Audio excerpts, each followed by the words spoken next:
How many of you have heard a great horned owl? Great horned owls can be found all over Ontario and are actually found from Mexico all the way to northern Canada.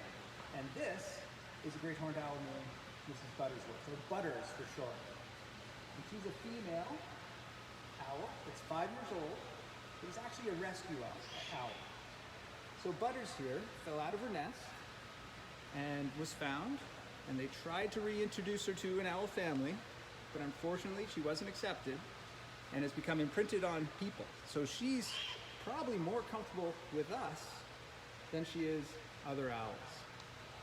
So we're here today at the Toronto Zoo, where our mission is connecting people, animals, and conservation science to fight extinction. And we get to work with amazing animals like Butters to do that.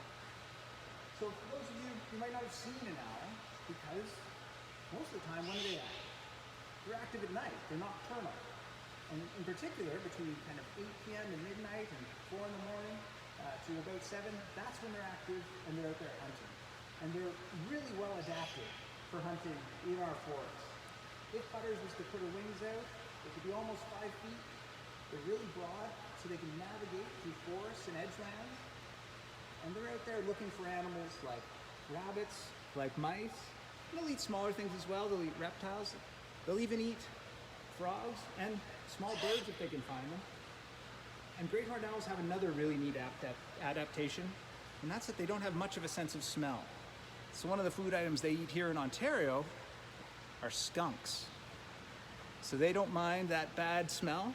And although they're only 2 pounds, they can actually, up to 2 pounds for females, they can actually capture and kill prey that's the same size they are. And they do that with those incredible talons. If you can just pan down, you can see those incredible feet. And believe it or not, when they catch prey, they can use those feet to literally snap the spine of the animals they catch. And right now on Ashley's hand, they might be crushing down quite a bit. That's why we're wearing that protective glove. The other really cool thing about those feet that you'll notice is they're covered in feathers. So Butters here is really well adapted to Canadian winters. Those feathers are going to keep those feet warm because these animals are active all winter. They don't actually migrate. They're going to stay in our area. And what's really interesting about them is when they court and when they actually get together. So you'll hear owls calling, setting up a territory through the winter, and they'll start actually nesting February, March. And you'll see those first eggs as early as March, and that's pretty cold. Often there's still snow on the ground. And you'll find those eggs in nests that, quite frankly, the owls are a little bit lazy. They don't do a lot to build their own nests. They'll go into hollowed out logs, or they'll essentially steal or move into vacant nests from other birds of prey, even herons. And the female will pull some feathers to line it to help ensure it's insulated to keep those eggs nice and warm. And they'll set up shop there on that territory. As far as numbers of eggs, they can have up to 6, I've read, but generally 2 to 3 in a given clutch. And while incubating, the male will continue to bring food to the female, and they'll work together to feed those chicks when they're young. And that early life stage, that's when great horned owls are at the greatest risk. About 50% of great horned owls don't make it through their first year in the wild. When they're chicks, they're at risk of being predated by things like crows, other birds of prey. Those first flights can be really tricky. Those initial first flaps for them will start at about 8 weeks, and they're actually on the wing by 12 weeks. And if you think about that, they're born almost completely naked and growing in all that plumage and then learning how to fly. Those are pretty tall orders. So they put in those feathers and they put on a tremendous amount of weight in a very short period of time. That first year is also really interesting because the great horned owl you see today, Butters at 5 years old, has those amazing ear tufts. And we call them ear tufts because they're on the top of the head, but they're actually not their ears. Their ears are 2 small holes on the sides of their skull, and they're actually not parallel either, because that's a key adaptation that they have when they're listening for animals or listening to mice or rabbits. They could be under the leaves or under the snow, and that helps them triangulate where they are to help them be better hunters. And when you're working at night, using adaptations like a great sense of hearing are key. Going back to those years though, it often takes up to a year for them to grow in. So when you see a juvenile great horned owl, they're gonna look a little mottled, might look like they've gone through a bit of a catastrophic molt, a bit of a mix, and they'll be slowly filling in through that first year. So the other thing that really jumps out when you look at an owl has to be those big, bright yellow eyes. So those eyes are enormous. I think their eyeballs are actually bigger than their brain are. And they're well adapted for low light conditions at night, so they can see what's going on far better than the other animals that are out there. You'll see the pupils dilating, and they'll open right up on a dark night. The other thing you'll notice is those eyeballs don't actually move in the sockets. You and I, we can look to our left, we can look to our right, up or down. Owls, when they look around, they move their entire head. So you can see them doing that, and they have the ability to swivel their head, and they can look almost all the way around. Maybe a little better to take a look here. So butters can actually look all the way around the body while sitting. And that's something these owls do an awful lot. They're very efficient hunters with those amazing talons. Butter's giving me a little bit of a step back warning there. They're really efficient hunters, and they spend a lot of time sitting and waiting and listening, and that can be in trees, and you'll notice that plumage. It looks a lot like the bark you would find in a tree in one of our mixed hardwood forests. And when they stand up really straight along that tree, they're extremely well camouflaged. And that's important because crows, I mentioned earlier, crows have a tendency to maybe predate their young. And these owls, well, turnabout's fair play. They may also jump into nests. So they get mobbed by crows and other birds and pushed out of areas if they're seen. So they're very secretive, and they wait. And then the other great thing about their feathers is if we were to see the leading edge of this bird's wing, it's different than that of a lot of other falcons and hawks. The feathers are actually laid out so they can fly virtually silently. So that's a key part of how they sneak up on prey. The prey don't even hear the owl coming. They drop from the night sky. They can fly incredibly quickly, up to 65 kilometers an hour. And then boom, they're on top of that prey item, where they can either kill it on sight with those powerful talons and then bring it back. For big prey items, they would bring it back and use that powerful beak you see, that hooked beak on the front, to pull it apart. But given a choice with smaller prey items, they will swallow it in one bite, down the hatch. And that leads to the other thing that will often tell you if there's an owl in the area, which are owl pellets. So when they swallow an entire mouse, or maybe a songbird of some kind, they'll only partially digest that fur, those bones, and they're not going to try to put them all the way through the system and out the back end. That'd be a lot of effort. They'll actually cough up something called an owl pellet, which will have the skull, pieces of the spine, those bones, as well as that massive pellet. So you can actually do studies to see what your owls are eating locally when you find an owl pellet by looking at those remains. So it's a pretty incredible series of adaptations these wonderful nocturnal animals have.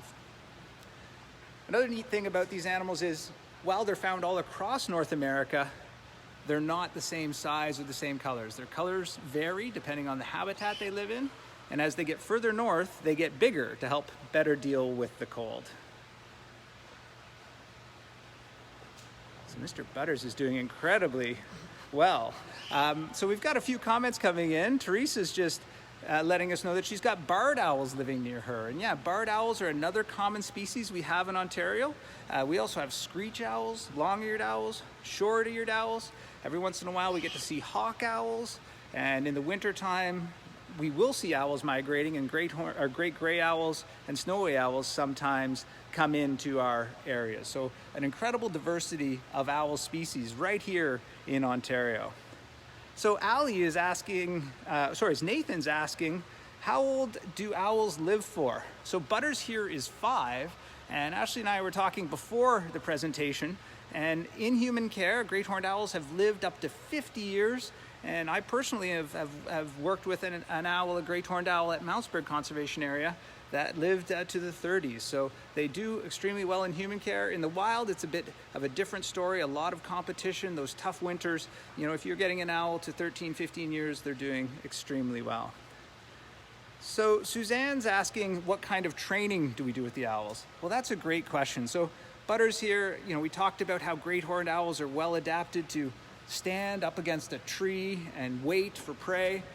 Butters here is well fed and is trained to actually step up onto the glove. So when the animal care staff come up, they present, usually always with the same hand with these leather gloves, and can ask Butters to step up, and that will happen. They scale train. One of the key ways to measure the health of these animals is to know how much they weigh. So they actually have a setup where they can put a scale into a crate, and Butters will walk up and step up onto the scale so we can see what they're doing.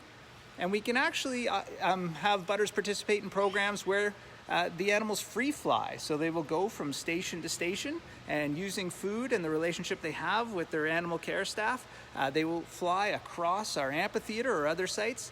So that's all done free choice through positive motivation, positive reinforcement. So I was asked by Dominic, why was he declared non-releasable?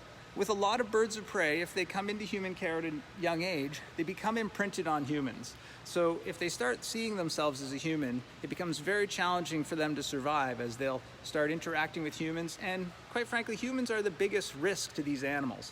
A lot of them are killed and actually hit by cars. They spend a lot of time hunting by roadsides.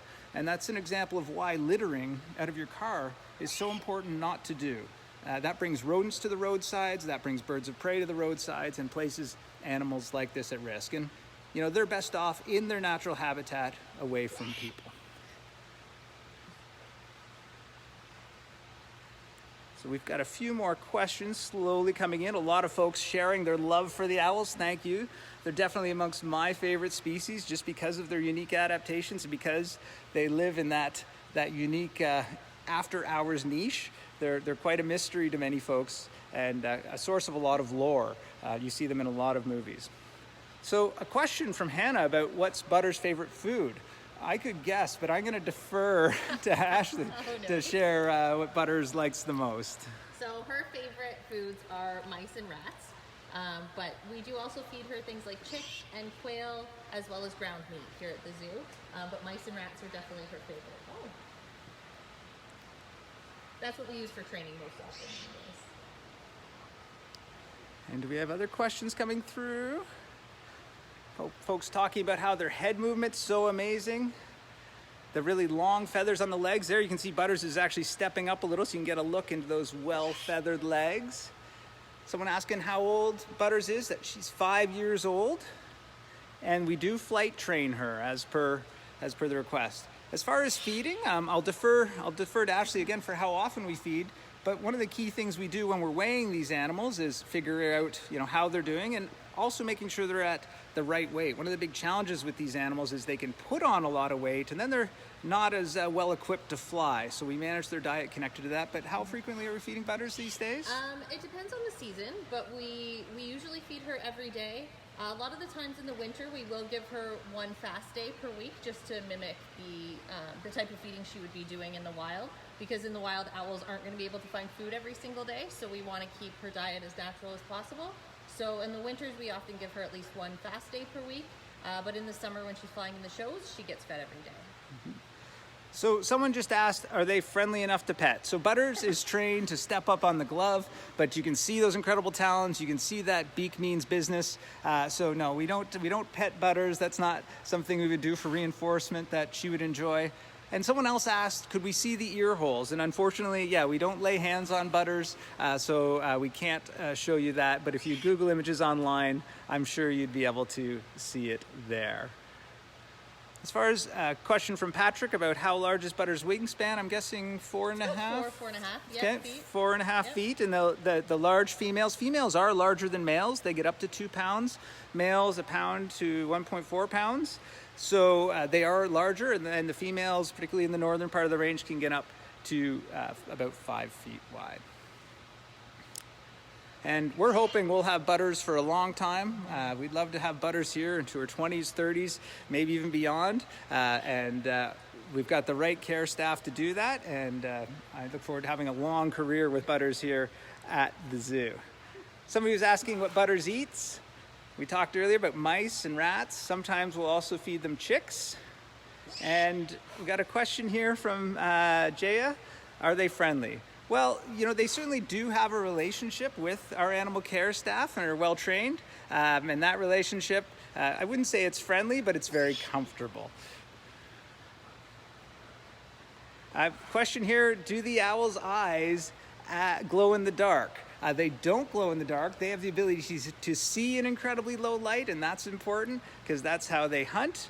But they don't actually glow in the dark. It'll just look like that because they're those amazing bright yellows. Somebody asked how we tell the difference between males and females. Well, that's incredibly challenging because we often talk about sexual dimorphism. You know, does the male and the female look different? Well, male and female great horned owls, if you were to see one on a branch, you wouldn't really be able to tell. The females tend to be larger, but often, unless you actually have hands on an owl, you can't really tell. And there's quite a few stories of birds in human care that are named a name that might have a gender connection that we learn later may not be quite right.